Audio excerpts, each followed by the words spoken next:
Success Insight shares the stories of the people with passion and drive who make things happen in the world. Here's your host, Howard Fox. Hello, everybody, and welcome back to another episode of the Success Insight podcast. Our guest today is Dr. Tom Teague. Tom is the author of Online Business Success for Thought Leaders. Tom has spent more than 30 years in a traditional corporate career, leading software development teams to support collaborating engineering communities within large organizations. Tom left that life behind, and he now combines this practical experience perspective for building software systems with the modern online marketing tools and sales skills. And he coaches thought leaders on a systematic way to create and deliver value for their communities using their online business systems. In our prior episodes with Tom, this is episode number 5, Tom first introduced us to his book, Online Business Success for Thought Leaders. And then each episode, including this one, we're continuing to unpack what online business success means. So in episode 1, we talked about clarifying business strategy. And episode 2, we talked about selecting systems. And then episode 3, creating online assets. And I'm going to leave it to Tom to introduce what the 4th step is in the online business success system. Tom, welcome back to the Success Insight podcast. Thanks, Howard. Glad to be here. Thanks for having me.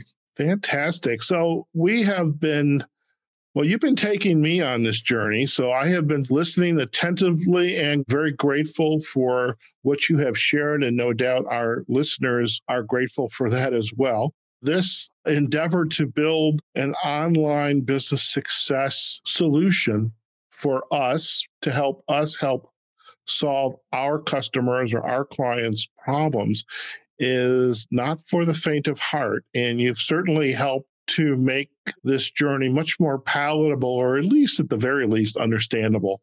And so I appreciate that because, and I've shared this once before, and I probably have shared it a lot with you. I wish I knew then what I know now. Life would be so much better. So thank you again. You're welcome, Howard. And I would just say you and me both. It's been a long journey for me, and that's actually the reason I wrote this book. It shouldn't take 5 or 6 years to figure this stuff out. And my goal in writing this book was to help you get there a lot faster. Basically, I've distilled down 6 years worth of learning. And that's one of the things I do as an engineer and as a software process sort of a guy. I like to boil things down to make it more step by step. There's a lot of complexity, and like you said, it can be very complex, can be overwhelming, especially when you're getting bits and pieces of it throughout several years. It's hard to put it all together. So that's really why I put this book together. Yes, there's a lot of information in this book. It is very information-packed. You should be able to go through it and understand it, and then apply it. So I intend for it to be a reference book as well, so that you come back and you actually do the steps. You'll make it a lot faster on the journey than I did. What I love about it is this book is not intended to leaf through and go up on a shelf somewhere. It's intended to be consumed and referred to. And, I was reading an article somewhere, or somebody referenced a statistic at some point. It said people buy books and they never actually read them. They just, somebody suggested, you should buy this book. And then they buy it and goes on your Kindle. I mean, I've got tons of books on my Kindle. I have books on my bookshelf, or actually, technically, they're still in boxes in my storage. Because you buy it and you never use it. But this book is different. It's intended to be consumed, so I do appreciate that. Yeah, it's intended to be a handbook, and I'm excited about this last 4th part of the book called Sprinting to Success. The term sprint is actually a software term for agile software development. I knew that, by the way. Okay, good. But actually, for those who aren't familiar with building software systems, a sprint is basically a project management technique where you basically take a big, complex problem, like writing a piece of software or writing a software system. It can be complex, and from my software development experience, it can take 2 or 3 years to build a really complex piece of software with a team of people working on it. So how do you manage that? Well, this is something that I started using 20 years ago before they called it agile development. But basically, it's building your software in pieces. from the inside out, or like I talked about in the last episode, from the back to the front. You build the core, and then you start building layers and layers and layers over time. And the cool thing about it is you get a working system from the very beginning, and then you just add functions and add another function, add another function. It's really a powerful way to build systems. And what I did was I adapted that way of thinking to how do you build an online business from the inside out, one little piece at a time, so that each little piece, it's not overwhelming. But in the end, you get a really complex system that's built up over time. And each increment or each little sprint project to get there wasn't necessarily overwhelming. You had a specific business goal in mind. You set out to solve that business goal. You get a working system, you test it, you're done. Well, you're kind of partly done because that's the other thing. Howard, I think you mentioned earlier about these businesses are like building the airplane while you're flying it. Right. Well, this is how you do that. You basically build something that's working and you launch it and you start flying it and you make it better as you go. But in particular, you start adding things to it. This is the way to kind of build the airplane while you're flying it. It dawns on me that when I start to build this airplane and fly it, I need to be clear on what I'm getting when I make that first iteration, that first sprint. Because I think some people feel that they're going to invest, for example, in a website, and then all of a sudden, if I build it, they will come. That only happened in Field of Dreams, I think. So, but that's not the case. So I think the client or the business owner, the entrepreneur needs to be aware of what this first iteration's capability is. You're getting, in this case, in a consolidated system like you and I use, like a Kajabi, we have the framework and then we start, perhaps we do just put on some informational pages and that's it. Or we create some assets to begin to accomplish some other pieces of the business. One of the important things that a lot of people want, and so I certainly did too when I was starting, is like, okay, that Kajabi license, or even if you're getting WordPress and a couple of other systems, all of a sudden you've got some monthly expenses going on. It's like, well, they're just out-of-pocket costs until you sell something. I suggest to people, find something to sell right away that's not too complicated to do, and then build up from there. So in these two chapters, chapter 12 and 13, I call them Jumpstarting Your Online Business and then Growing Your Online Business. I've laid out 10 sprints. And I'm not suggesting we go through all 10 of them, but I can at least kind of walk through them. So the first sprint is, and by the way, you start offline before you go online. So the first thing to do is to sell a live workshop. All you have to do a live workshop is, well, you probably need to get Zoom or something, or some other system for broadcasting your workshop. But Zoom is fairly inexpensive. It's $15 a month if you get the pro plan. And then it's just a matter of selling tickets to come to your live event. So let's just say you can set up a 2-hour workshop or a 3-hour workshop on your topic. And you say, okay, I can sell that workshop for $47, $97, whatever. Let's just say it's $97.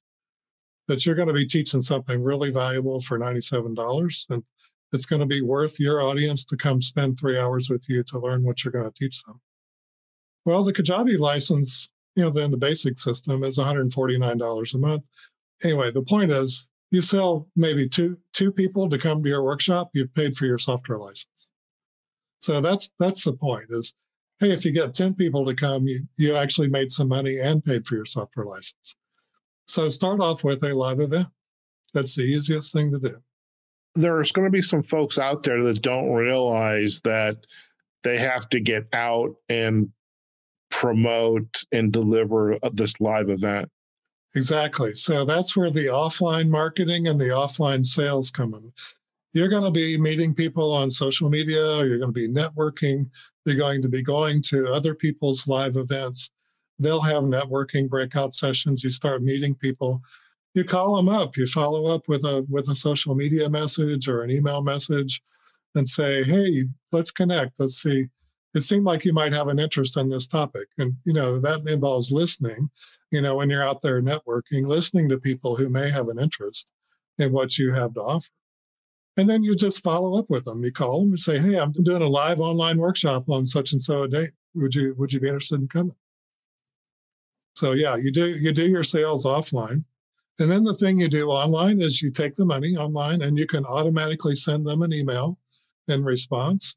And if you're using a system like Kajabi, or another one might be Webinar Jam, you can send out reminder emails to remind people to show up. So basically you don't need much. You need ability to take money, and you need the ability to send out a registration email confirmation, and then some reminder emails to come to the event. So technically speaking, it's one of the simplest things you can do. And it is a way to help pay for that software license right away. The second sprint is build your core website. So, I was told this, and a lot of people say, oh, I'm going in business, I got to have a website. And so they think, okay, I've got to build a website. Well, I would recommend do social media and do your live event first, and then build your website. So the core website is pretty simple. It's just 3 pages. It's your homepage, your about page about you, and a contact page where people can send you a message or call you. Really simple core website. Doesn't have to be too complicated in terms of the technology, but you're going to need that messaging that we just talked about in the last episode. You're going to want to attract people, and then on your website, you may want to advertise that event that that you've been selling offline until now. So once we go through these sprints, what comes next? I mean, how do we begin to kind of grow and really kind of measure our performance? Okay, so real quickly, the other sprints are do your lead opt-in, like we talked about on the last episode, social media, get your blog going. There are several things that are outlined across these 10 sprints. So once you've gone through these sprints, and I'll just say in the book, I give you basically detailed instructions about how to do each one. I have little diagrams. I have build this, then that, then this, then that, so there's a lot of detail in the book about that. And I would encourage you to read that. That's perfect. But then the next part of the book is, okay, you've built your systems. There's a need to test it. So one of the things I learned building software is that your software will get tested. The only question is, are you going to test it, or are your end users, your prospective clients going to test it for you? It's less embarrassing if you find problems before your clients find problems. So definitely recommend a very systematic quality check. Be sure to test each element, like each asset, each web page, each click, each form, each button, every link. Just systematically go through, test them all, be sure they all work the way you're supposed to. The next part of testing has to do, though, with how well is your marketing working. So I talk about an early experience I had running an online summit. And it was, I didn't make any money on that summit. I partnered with a colleague of mine to do that. It was a great learning experience. We didn't make any money. But in the book, I talked about, this, when you're marketing, there's these various filters, So first of all, did they see your post? Secondly, did they click and go to your opt-in page? Third, did they actually opt in? Fourth, did they watch your webinar or whatever? Fifth, in this case, it was a summit.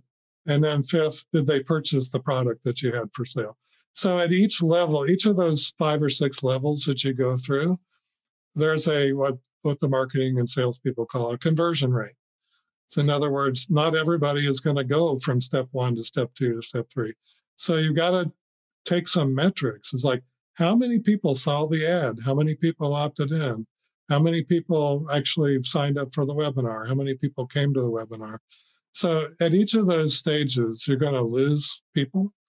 And so the metrics, you want to develop a system where you're collecting metrics to see how well your marketing's doing. And in the end, especially if you're spending money for advertising, like we spent a little bit of money to advertise, we were not able to recover our advertising costs. But if you're going to set things up, especially with ads, but even with other techniques like joint venture partners and so forth, they're going to want to know what the conversion rate is on your funnel. These things are called funnels. And the reason they're called funnels is because people drop out at each level. And the point is, know your numbers, know your metrics. Because at the end, if you're putting money in and you don't get money out, that's a money losing system. And so you're always looking for how much money went in, how much money did I get out, what's my return on investment? So it's important to measure those things and to get some metrics on how to do that. Fantastic. What I'd love to do, Tom, is to, maybe use, say, another episode to really kind of talk about some success stories or case studies, the good, the bad, the ugly, so to speak. So if you're up for that, I'd love to have you back on for one more episode. Yeah, I'd love to do that, Howard. And, we've covered a lot of ground, and I think it might be good to just kind of have a quick summary of everything that we've been through. And then along the way, I'll sprinkle in some customer stories, people that, I can talk more details on that last one, about the summit that we did. So. Before we head out, is there any other insights from step 4 that you want to share with our audiences? And then again, we'll set the stage for our next episode where we kind of get into the review and the case studies. Well, I think what you're going to find if you look at that part of the book, it's pretty comprehensive. There's 10 steps from the beginning, initial workshop, all the way to the end, where you're doing online advertising. That's kind of the last step to do. I guess there's one point I would make, which is when you first start out, you're going to have one customer journey, and you're going to want to make that one customer journey work and start getting a return on your investment. And then you're going to be looking to broaden out. So you're going to have multiple marketing campaigns. You're probably going to have multiple product offerings at different price points, like we talked about earlier in the book. But it's a journey, building this online business. It is a journey. It's kind of like life. Life is a journey, not a destination. Same thing with online business. It's a journey.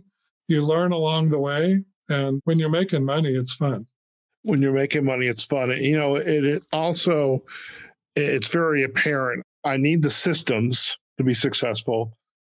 I need the right system, the right pieces. I need the right people to help me with those systems. But then there's a whole other cadre of individuals behind the scenes. It's the graphic designer, it's the SEO expert, it's the ads expert, it's the graphic designer expert, it's perhaps even the VA. As a solo entrepreneur, technically we are it. We're everything. And in reality, we want to just deliver the work. I want to just coach. Okay. I don't want to get out there and market my business. And I like networking just like as well as the next person. I really do. Even though I'm an introvert, I love networking. But this can be very time consuming. And so at least with your book, we're addressing one major aspect of that. Yeah. And I would say pretty much anyone who's reading my book, most of us as coaches or authors or speakers or whoever we are, we want to spend time giving our gift what we're great at. And this online stuff it can feel like a real big distraction. But unfortunately, it's actually kind of a two-edged sword, I guess. Unfortunately, it takes a lot of work. Fortunately, it allows you to reach a lot more people than you would otherwise be able to reach. So that's the power of online marketing and sales and having online systems. It allows you to give your gift to a lot more people and hopefully make a good living, doing that. And that's the ideal, right? Is to get paid for what you love doing. So the online systems allow you to do that. They can be kind of a pain in the neck to set them up. But again, I'll come back to that concept of assets. It's a set of assets you're building. And yes, it takes a lot of upfront investment, but once they're up and going, they don't take as much to maintain. I love that. Tom, it's been an absolute pleasure once again to have you on the podcast. And I'm really looking forward to kind of doing this wrap-up session with you where we kind of share again some of the key points from the book and the 4 steps, but also to talk about some of those case studies, because I think those are going to be very interesting as well. So again, thanks for joining us on Success Insight, and Looking forward to having you on the next episode. But before we do head out, if our listeners would like to learn more about you and your work, where are the best places for them to go? Well, you can go to my website, which is choicedigitalstrategies.com, or to get the book, that's onlinebusinesssuccessbook.com. And I'm also on Facebook and Choice Digital Strategies on Facebook. My handle on LinkedIn is Dr. Tom Teague. Fantastic. Well, we will provide the backlinks to the website, Choice Digital Strategies, and also to the book page where you can get a free copy of Tom's book. And a lot of other gifts are available there. All you need to do is just pay a very reasonable shipping and handling. But that website is onlinebusinesssuccessbook.com. And we'll also